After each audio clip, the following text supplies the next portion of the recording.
If you feel like you're consistently stuck overthinking, you're probably doing multiple of these 5 habits. And the first is seeking certainty.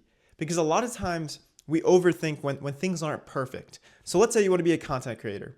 One thing that was holding me back was like, oh, people will judge me. What if my videos aren't that good? Like, I wasn't certain that this would work out. And I'm still not certain that this would work out, right? So that was one thing that was holding me back. It's like, how could I take the step if I'm not certain that it's going to work out? But it'll never be certain. It's never certain that anything's going to work out. Even like the safe path of becoming an accountant or a software engineer. Now, even that is risky, right? People are getting laid off. So it's like no path is certain. It's about what path you can live with. So don't seek certainty. Seek meaning. What would be the more meaningful path? What could you work at that you would look back at your life and be like, man, I'm glad I tried. I'm glad I tried at this. Because if you seek that path rather than seeking the certain path, then you're not waiting around because time is passing. Like so many people, they wait around to pursue things they truly want to do. And then time passes and then they get to their deathbed and they're like, oh man, I should have followed my passions. It's like, yeah, of course you should have followed your passions, but you can't wait around to make a decision for too long. Once you feel like it's the right thing to do, then you got to make the decision. Then you got to actually bet on yourself. Then you got to take risk because anything that's valuable will have some level of risk. I think it's really fundamental to understand this. Anything that's valuable will have some level of risk. So that means there is no certain path. So don't seek certainty because it'll never be perfect. It's also important to know that a lot of times in life, both paths will be difficult. So again, let's say creating content. Creating content will be difficult because you have to deal with the judgment of people. You have to be consistent. You have to put yourself out there. Those things are not necessarily easy. They feel uncomfortable, right? But also not creating content, if it's something you want to do, that will also be difficult because you'll deal with the regret later. So for me, I think the short-term discomfort is better than the long-term discomfort because that'll be greater. That'll be worse than, just feeling uncomfortable because people are judging your videos. It's worse to have regret. But either way, it's a difficult path. So there's no certainty. There's no certainty. There's no guaranteed win. It's always going to be somewhat risky. And if it was guaranteed, let's like pretend it was a world where it was guaranteed that no matter what you did, you would become a successful million subscribers content creator. If you didn't even have to try. Well, then it wouldn't be worth it. It would be like kind of boring, right? Like, have you ever played a video game where the game is just so easy that it's boring? So if it's guaranteed, it would be boring. So there's always going to be some level of difficulty because that's the game. That's the game you're in. So don't let that hold you back. Don't let seeking certainty hold you back because there is no certainty. There's always going to be risk. So pick the path that is more meaningful to you. And I'm not saying to quit your job and try and become a content creator. What I'm saying is even if you have the job, still make videos, still do things that are meaningful to you because at the end of the day, you would regret not pursuing it at least a little bit, like at least try a little bit. The second habit that fuels overthinking is trying to control everyone's perception of you. Because at the end of the day, you don't really control people's perception of you, and everyone will have a different perception of you. So if you make your decisions based on what everyone else thinks, and everyone thinks differently, right? Everyone's an individual, then you won't know what to do. Like you'll be spread so thin, you won't have like a personality of your own because your personality will just be constantly trying to please everyone around you. So it's like you can't live like that. Of course you're going to overthink. Everyone has different ideas of what you should do with your life. So if you listen to everyone else, you'll be in analysis paralysis just by definition, right? Because everyone's an individual and if they're all giving you different input, you won't know what to do. So it's like you just have to follow what you truly want to do that will be beneficial for other people. So think about like who you want to be. What kind of person do you want to be? What kind of career do you want to have? How would that benefit you? How would it benefit other people? Make a decision based on your own thoughts and ideas and then follow that. Follow your gut feeling because you can't control people's perception of you. You can only control your actions. So it's like determine your actions based on who you want to be because who you want to be will incorporate your values, your characteristics, the things you already like about yourself. And if you really define that, then it gives you a North Star. It gives you something to aim towards. And if you have something to aim towards, then you won't be aimless because so many people, they live their lives just like trying to trying to please everyone else. But like that won't work. You can't please everyone else. Of course you're overthinking if you're trying to please everyone around you. You have to just make a decision for yourself of what you want out of life and then follow your own intuition rather than what everyone is defining for you. The next habit is consuming too much without creating. Like, how many videos do you think you've watched in the past week between Instagram, TikTok, YouTube? How many videos do you think you've watched? Like 1,000? Probably at least 1,000, right? Because if each video is like 10 to 15 seconds, sometimes up to a minute, and you scroll for like an hour a day, then that will add up to over 100 videos a day, obviously, probably like 200, right? And then for multiple days, it's like that, then it becomes like 1,000 videos. So I would assume it's at least 1,000 videos if you're scrolling for an hour a day on Instagram and TikTok. So if you're watching 1,000 videos a day, don't you think that's a little bit too much information? Too many people's different opinions, right? Because it's different people who are making these videos. It's hundreds of people. Assuming you're watching some of the same people, it's hundreds of people. But if it's all different people, that's thousands of people. You're consuming what thousands of people or hundreds of people have to say.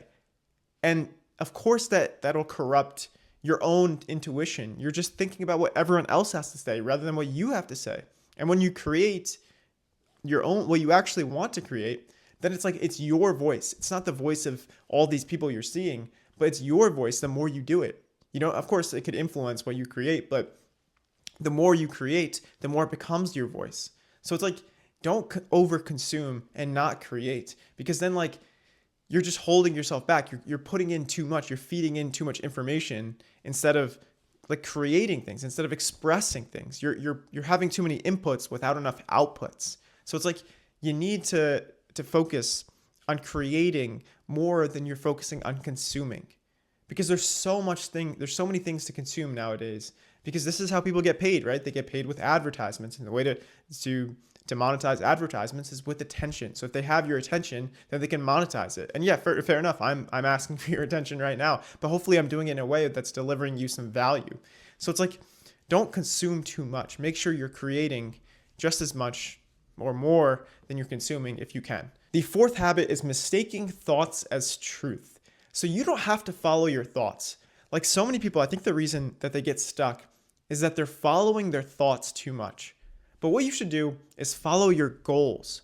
You don't get too caught up in what you think about things. Just focus on like what you can actually do, because at the end of the day, it's what you do that defines you. It's not who you are underneath. It's what you do that defines you. So the actions that you take are so much more important than the thoughts that you have or the words that you say. Because I'm sure you know someone like this. Someone who's like, oh, yo, I'm going to get a six-pack next year. They have empty words and then they don't work out. It's like, yo, your words don't mean that much. Your actions mean so much more. It's why our criminal justice system is based on actions, not words or thoughts. That's why we have freedom of speech, right? Because you could just say whatever, anything. It doesn't really mean that much. But if you act on something, then you can go to jail for it, or you can get a lot of respect if it's something that's positive, you know? So it's like actions are so much more valuable than words or thoughts. So if you feel like you're stuck overthinking and your thoughts are like not necessarily helpful to you, just don't follow them. Follow your goals. Follow the actions that would lead you to become the person that you want to be. Remember that you are not your thoughts. You have thoughts. So thoughts, there's this great quote. I forgot who it's by, but we have thoughts so that our thoughts die instead of us. So the reason we have thoughts is to like play out scenarios in our head, right? To make decisions, but they're just potential decisions or potential, things that may happen. They're not actually real. They're just thoughts, but your actions are actually real.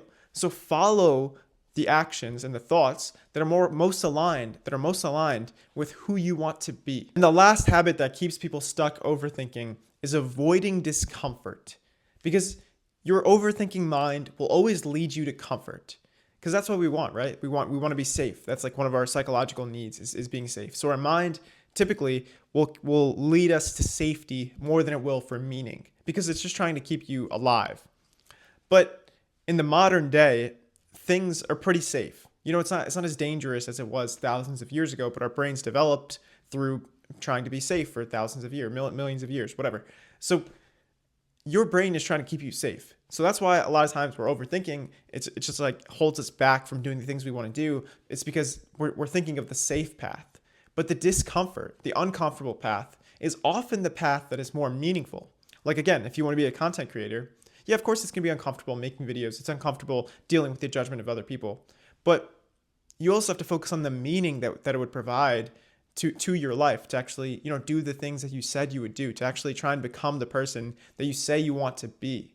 Like that's more valuable than the discomfort you'll feel. And it's a lot safer than your mind is playing it out to be. It's not that dangerous to make content. Yeah, of course some people may not like it, some people may not like you. And historically, that meant you can get kicked out of the tribe, and if you got kicked out of the tribe, it meant that you may die. But nowadays, it's just like posting a video. It's just like, yeah, sometimes people like the video, sometimes people don't. And maybe it hurts your feelings a little bit, but you could still make videos consistently. So it's like, don't let that hold you back. Of course, it's going to be uncomfortable doing these things, but just remember that your mind will lead you to comfort, because that's how we survive.